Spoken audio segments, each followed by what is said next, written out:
Sean Frame. Okay, so right now we're at an art gallery off Del Paso Boulevard. Why are we here?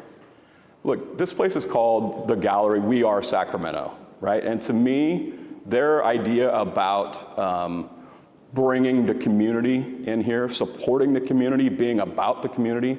A lot of first-time artists get their start here.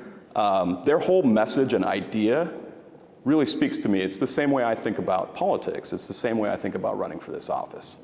It's about the people here, first and foremost. It's not about me or any one person, it's about us. Mm-hmm. This race is so big, the field is so wide. What makes Sean Frame stand out?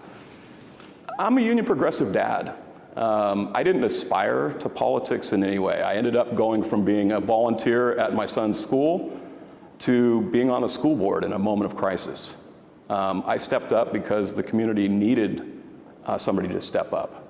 I feel the same way about this office. I'm currently on the negotiating team for my union at the Sacramento County Office of Education, and I represent on that committee, I represent the people who clean our schools, feed our children, work with our special ed students in the classroom. One of my coworkers has worked with infants and families for 29 years. And when she goes home at night, she can't afford to turn on the lights or run her air conditioning in the summer. So when I think about that and the struggles that she has and the struggles that so many people in our region have, I think we need our voice in the legislature, and that's why I'm running.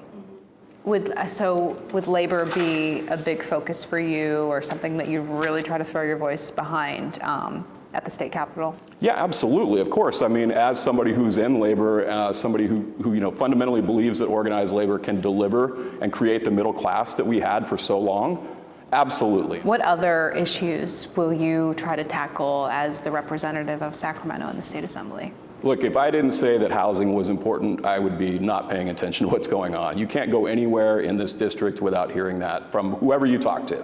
Whether it's one of our unhoused neighbors who's really struggling, right, or somebody who lives in a neighborhood and wants to help people but doesn't know how they can do it.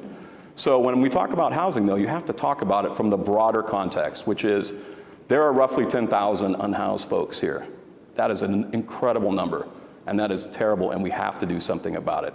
We need to build housing of all kinds. We need to take every possible approach to get that done.